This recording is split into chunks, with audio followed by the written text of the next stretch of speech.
Hello दोस्तों, एक बार पुनः आप सभी का स्वागत है आपका अपना चैनल फिजिक्स पढ़ना में। तो दोस्तों, आप सभी लोग कैसे हैं?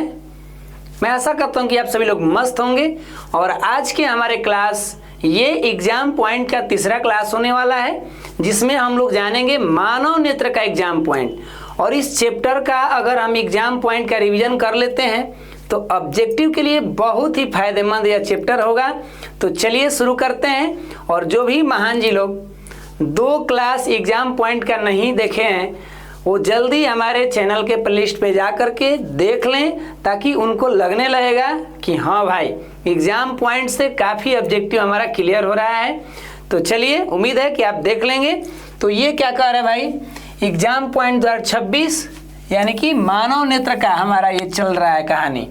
तो सबसे पहला पॉइंट क्या कर रहा है जी, मानव नेत्र के सबसे भीतरी भाग, हमारे आंख का जो सबसे भीतरी भाग है उसका नाम क्या है भैया, रेटिना। मानव नेत्र के सबसे भीतरी भाग का नाम क्या है महान जी लोग, रेटिना।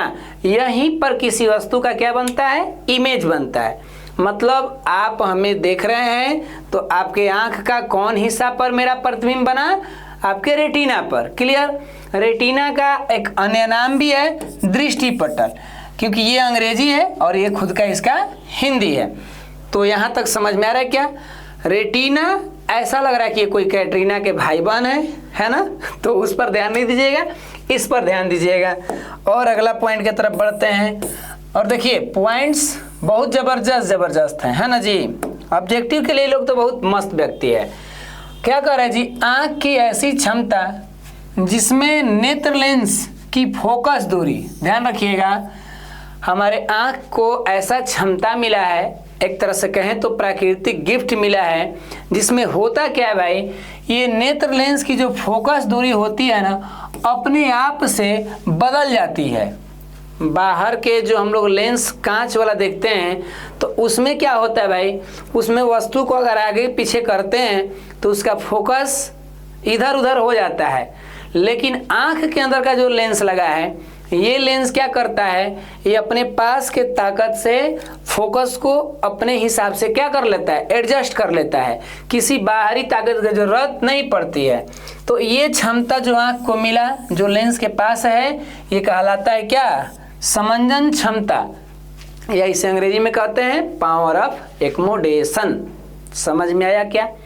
हमारे आंख के पास एक ऐसी क्षमता मिली है जिसके अंदर का जो लेंस है अपने फोकस दूरी में क्या कर लेता है, परिवर्तन कर लेता है। तो इसी को हम लोग क्या नाम देते हैं, समंजन क्षमता। और ये भी बता दें कि जो समय बढ़ता जाता है, व्यक्ति का एज जो है काफ़ी बड़ा होने लगता है, धीरे धीरे वो वृद्धावस्था में जाने लगता है, तो ये समंजन क्षमता का मान घटने लगता है। क्योंकि आप जानते हैं कि हमारे आँख का जो लेंस होता है, ये उत्तल लेंस भैया, इसको पकड़े रखता है कौन, सिलियरी मांसपेशियाँ। ये वही मांसपेशियाँ हैं जो कि लेंस के आकार को बढ़ाता घटाता रहता है।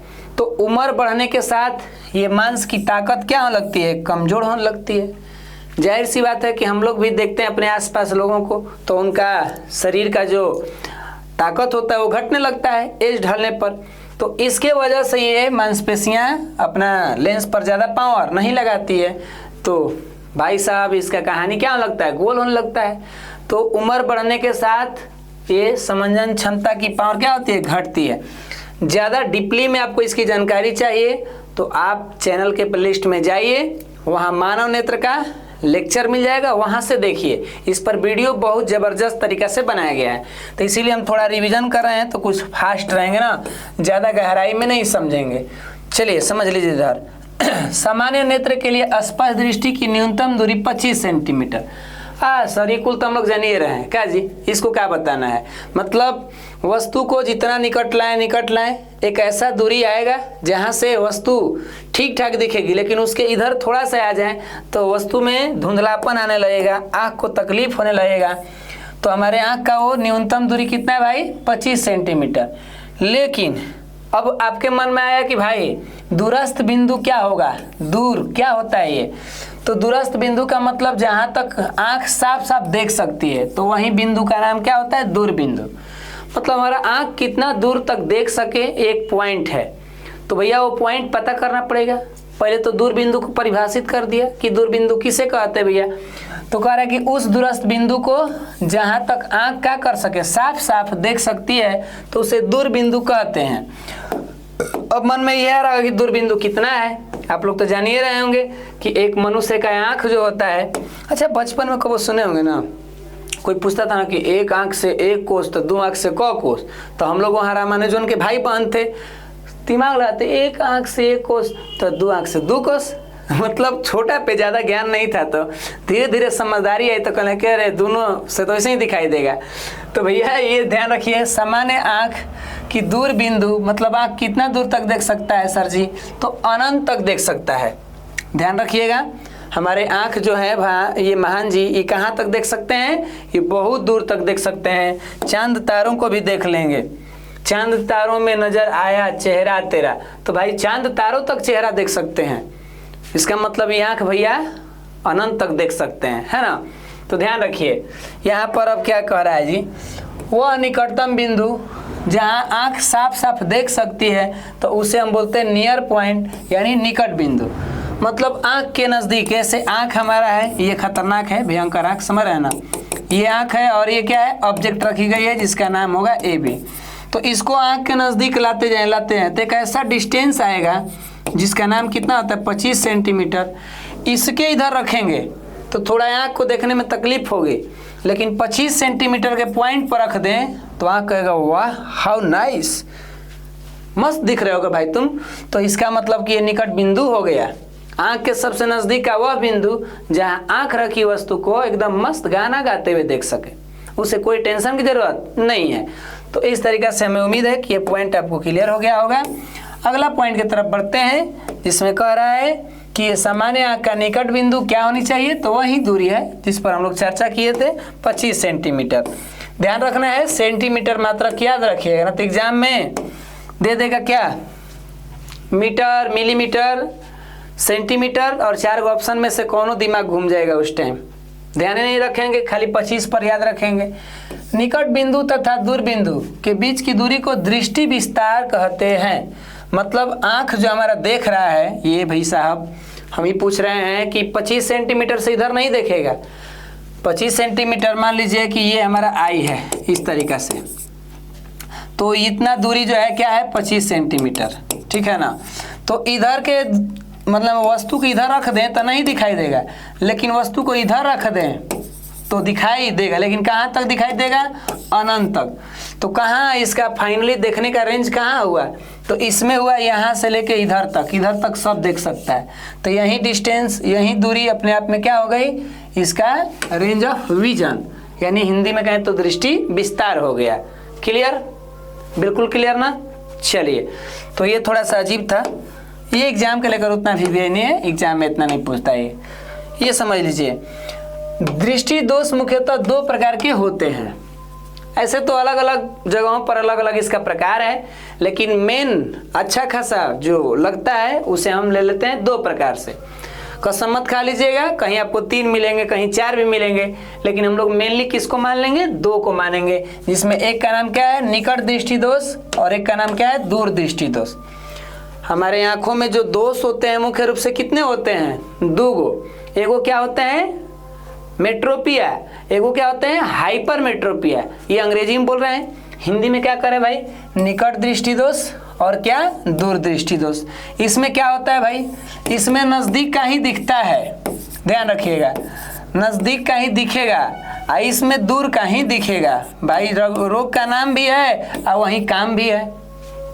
ये नाम ऐसा रख दिया है कि लोग पर विवाद छिड़ जाता है। नाम रखा जब निकट तो नहीं देखना चाहिए निकट का, लेकिन कह रहा है कि नाम रखेंगे भी या कमो करेंगे, हम है बाहुबली, तो चलो भैया चोरी भी करो, ऊपर से सीना चोरी भी करो, ये ऐसा कहानी ला दिया, तो चलो भाई तुम्हारा बातें क्या करना।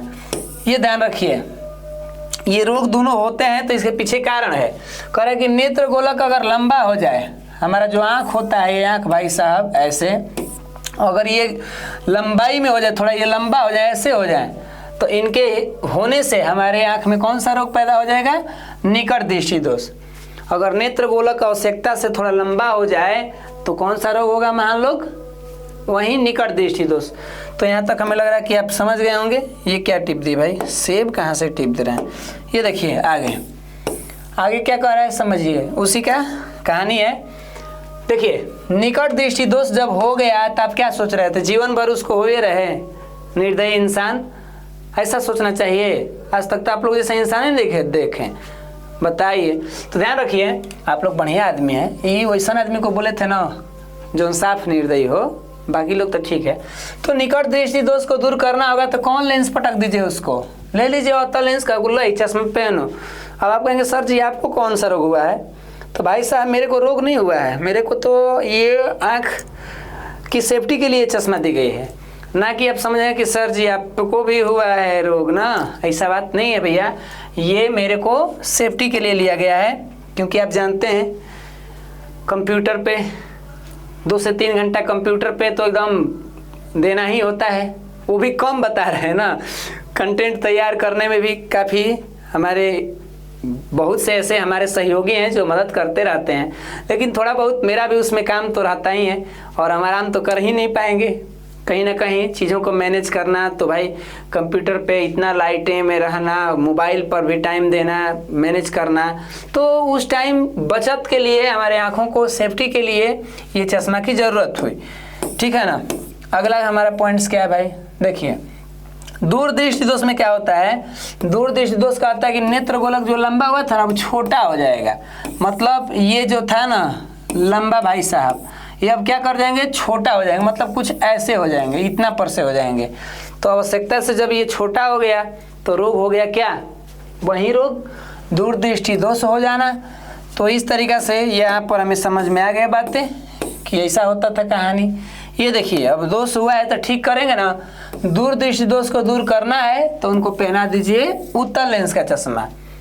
कौन लेंस का चश्मा, उनको थमा दीजिए, है लीजिए उत्तल लेंस का, और आपका रोग क्या हो गया, ठीक हो जाएगा। जब जब चश्मा पहनेंगे तभी ठीक रहेगा, चश्मा खोलेंगे रोग आपका आ जाएगा, बिना बुलाए आ जाएगा, पूछो नहीं करा कि आए कि नहीं, मैं कम इन नहीं कहेगा, डायरेक्ट आ जाएगा। चश्मा लगाइए, मैं आई गो आउट, बिना पूछले चल जाएगा। समझ रहे हैं ना, ये रोग है भाई, ये आँखों का रोग है। तो मनुष्य के रेटिना में प्रकाश संवेदी अनेक तंत्रिका तंतु होते हैं, जैसे छड़ तथा शंकु। हमारा जो आँख है ये ध्यान रखिएगा, इसका रेटिना इधर होता है ना। तो इस रेटिना में 2 ऐसे हमारे नाम हैं जिनको हम बोल रहे हैं प्रकाश संवेदी तंत्रिका। आपको ये भी पता है कि हमारे दिमाग तक ये आँख का खबर पहुँचता होगा ना, हमारे कपार के अंदर दिमागवा जो बैठा है वो कहता होगा ना कि आँख भाई तुम क्या देख रहे हो, क्या चीज़ नहीं देख रहे हो बताओ। तो हेने से निकलता है बहुत सारा पतला पतला तार, ठीक है ना, नर्वस ऑप्टिक्स नर्वस बोलते हैं अंग्रेजी में। वो पतला पतला तार से सूचना जाता है, खबर जाता है कि तुम क्या देख रहे हो, क्या रंग का वस्तु है, कितनी तीव्रताएं हैं, कम तीव्रता में है, प्रकाश ज़्यादा है कि नहीं है। इन सब के बीच ये छड़ और शंकु दोनों लोग का अपना अलग अलग काम धाम सपोर्ट होता है भैया। यहाँ तक समझ लीजिएगा। अगर साधारण भाषा में कहें तो आँख के खबर को दिमाग तक पहुँचाने के लिए हमारे पास ये पतले पतले तार होंगे, जिनमें से एक का नाम छड़ और एक का नाम शंकु। ये दोनों का काम अलग अलग है, लेकिन ये दोनों इन्फॉर्मेशन पहुँचाते हैं दिमाग भैया को, और दिमाग ही तो है जो सारा हमारे कहानी का जड़ है ना जी। अब देखिए श्वेत प्रकाश 7 रंगों का मिश्रण है। हाँ ये तो है कि श्वेत प्रकाश 7 रंगों का मिश्रण। भाई साहब जब एक प्रिज्म से होकर, समझ रहे हैं ना, ABC, जब एक प्रिज्म से होकर प्रकाश गुजरता है तो क रंगों में बढ़ता है भाई, बताइए ना, क रंगों में है, बना नहीं रहे, सही समझा रहे हैं, गिनती कर रहे हैं।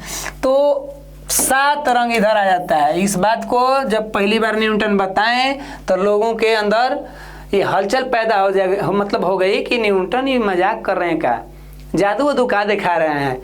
न्यूटन भैया इस कारण परेशान हो गए कि लोग मेरे खोज को जादू कह रहा है, कहीं हम जादूगर तो नहीं है। बाद में बड़ी मेहनत किए न्यूटन जी, मेहनत के बाद इसका पूरा एक्सप्लेन किए, और तब जाके लोगों को भरोसा हुआ कि हाँ भैया सूर्य के अंदर ना ये है। तो श्वेत प्रकाश क रंगों का मिश्रण है 7 रंगों का, और 7 रंग के बारे में तो आप लोग जानबे करेंगे। कैसे ही आएगा 7 रंग, देखिए प्रकाश के वर्ण विक्षेपण के बाद 7 रंगों की एक रंगीन पट्टी प्राप्त होती है जिसे स्पेक्ट्रम कहते हैं। ध्यान रखिएगा, ये कहानी है हमारे प्रकाश के वर्ण विक्षेपण में। तो जब यहाँ से जाता है श्वेत प्रकाश, तो श्वेत प्रकाश जाने के बाद आपको बताया गया होगा कहानी में कि इधर जो होता है 7 गो रंग का एक पट्टी आएगा ना, यहाँ पर्दा वर्दा रख दीजिए, उजला पर्दा रखेंगे तो और ही मस्त लगेगा। तो यहीं जो रंग प्राप्त होगा ना इसी पर, तो इसी को हम लोग क्या नाम देते हैं, स्पेक्ट्रम, रंगीन पट्टी, यानी इसको कहेंगे स्पेक्ट्रम। समझ रहे हैं ना। तो इस तरीका से अंग्रेजी में स्पेक्ट्रम है, लेकिन हिंदी में से वर्णपट कहते हैं। और स्पेक्ट्रम प्राप्त करना होगा तो किसका सपोर्ट लेना होगा, प्रिज्म भैया का। अगर प्रिज्म नहीं रहेंगे तो स्पेक्ट्रम प्राप्त नहीं होगा। क्लियर, बिल्कुल ना क्लियर। चलिए, प्रिज्म में कुल कितने सतह होंगे, तो सर 5 गो होते होंगे। चलिए, बहुत बढ़िया है भाई। ये देखिए स्पेक्ट्रम, स्पेक्ट्रम में 2 तरह की कहानियां बनती हैं। हमारे जो स्पेक्ट्रम होते हैं वो 2 तरह से प्राप्त होते हैं। एक होते हैं शुद्ध स्पेक्ट्रम, एक होते हैं अशुद्ध स्पेक्ट्रम। मतलब क्या, ये शुद्ध में 7 रंग ये अच्छा से दिखेगा, मस्त सुंदर, एकदम अच्छा ब्यूटीफुल, लेकिन है थोड़ा सा एकदम भोथर टाइप का, एकदम ब्लंट टाइप का दिखेगा, बढ़िया से समझ नहीं आएगा कि कौन गो रंग है। यूँ समझ लीजिए कि 7 गो रंग आप एगो सादा पन्ना पर रखे हुए हैं, एगो छोटा बबू बच्चा गया बकैया चलते हुए और 7 रंग गिरा दिया वही में। गिराने के बाद अब तो क्या हो गई, पेंटिंग किया है। तो भैया उस टाइम बुझेबे नहीं करेगा, क्योंकि 7 एक ही में मिल गया है, पता नहीं चला केने केने पेंट मार दिया। एगो खूब बढ़िया अच्छा से कलाकारी किया है सब रंग का प्रयोग करके, कहेंगे हाँ भाई तुम्हारा अच्छा है ना, शुद्ध ना है। तो ऐसा स्पेक्ट्रम जिस पर प्राप्त रंग क्रमिक रूप से या अच्छे से दिखाई दे, हमारे आँख उसे समझ पाए, उसे हम काउंट कर पाए, तो वो है शुद्ध स्पेक्ट्रम। और एक ऐसा स्पेक्ट्रम जो कि कहानी को गोल कर दे, लिपापोती कर दे, आँख हमें बढ़िया से नहीं देख पाए उसे, तो आप कह सकते हैं क्या, इम्प्योर स्पेक्ट्रम। क्लियर, बिल्कुल ना। चलिए, ये देखिए, ये तो आप लोग जानबे करते हैं, इसको कौन नहीं जानता है क्या जी, ये लोग तो हम लोग का पुराना कहानी वाला बात है ना। स्पेक्ट्रम में जो 7 रंग होते हैं उनका नाम है जे है बैगनी, जामुनी, नीला, हरा, पीला, नारंगी, लाल। स्पेक्ट्रम में प्राप्त 7 रंगवा जो है वो कौन कौन है, तो यही है बैगनी, समझ रहे हैं ना, जामुनी, नीला, याद है ना, अरे ट्रिक था इसका जी। तो ये है वायलेट, अच्छा वायलेट है ना, ठीक है। ये क्या है, Indigo, blue, green, yellow, orange, red, ठीक है ना।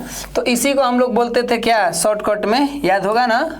अरे याद नहीं है क्या जी, आप लोग भी ना, ये तो है क्या है। 7 रंगों को संक्षेप में याद करना था तो कहते थे बैजानी हपी नाला, कौन नाला, कौन नाला जी, तो बैजानी हपी नाला, ये था 7 रंग का शॉर्टकट नाम। और अंग्रेजी में कहना था तो क्या कहते थे, विबजियोर, कौन जियोर, विबजियोर कहते थे। यही था violet, indigo, blue, green, yellow, orange, red. ये हम लोग बहुत पहले पढ़ चुके थे, आज रिवीजन कर रहे हैं। जो जितना करेगा रिवीजन उसका रिजल्ट उतना अच्छा आएगा डिवीजन, तो इसीलिए करते रहिए रिवीजन, क्योंकि रिवीजन में ही डिवीजन है। बोलिए ना, हम लोग का ये नया एक स्लोगन तैयार हो गया, रिवीजन में ही डिवीजन है। मतलब जो जितना करेगा अच्छा रिवीजन उसका उतना ही रिजल्ट आएगा अच्छा डिवीजन में। तो इसीलिए ध्यान रखना है हम लोग का ये नया डायलॉग, रिवीजन में ही डिवीजन है। आप लोग कमेंट मारिएगा ना, अगर आप लोग के पास टाइम मिल जाए, क्योंकि आप लोग भाई बड़ी बिजी आदमी है, कमेंट तो आप कर नहीं पाते हैं जल्दी। अगर कभी फुर्सत में समय मिले तो कमेंट में मार दीजिएगा कि रिवीजन में ही डिवीजन है। थोड़ा हम भी देखेंगे किसको फुर्सत से टाइम मिला है। गाना सुनने के तो सुन ही लेंगे कि फुर्सत से बनाया, समझ रहे हैं ना, कितना हसीन चेहरा, ये नहीं सुने होंगे, उसी में होता है फुर्सत से। तो लाल रंग के प्रकाश का तरंगदैर्ध्य सबसे अधिक, लाल रंग जो होता है ना उसका वेव लेंथ यानी तरंगदैर्ध्य बहुत दूरी तक पहुंचता है। वो हीरो बनते हुए एकदम बादलों को ऐसे लग रहा है, धुआंओं को सबको चीरते हुए एकदम दूर तक पहुंचता है। हाय बैगनी कह रहा है कि अरे मेरा क्या, मेरा तो तरंगदैर्ध्य बहुत कम है भैया, हम ज़्यादा दूर तक नहीं यात्रा करते हैं, दूर से हमको कोई देखेगा तो छीनियो नहीं पाए कि हम ही हैं। कलुआ अगर दूर से नहीं दिखाई देगा, लेकिन अगर वह उजला रहेगा तो कहेंगे वाह क्या सुंदर लग रहा है, सुंदर और सजीला आम। ऐसे लग रहा है ना। तो इस तरीक़ा से बातों को समझ लीजिए। और अब कहानी हम बनाते हैं किसकी, तो ये हमारी कहानी हो रही है यहाँ पर।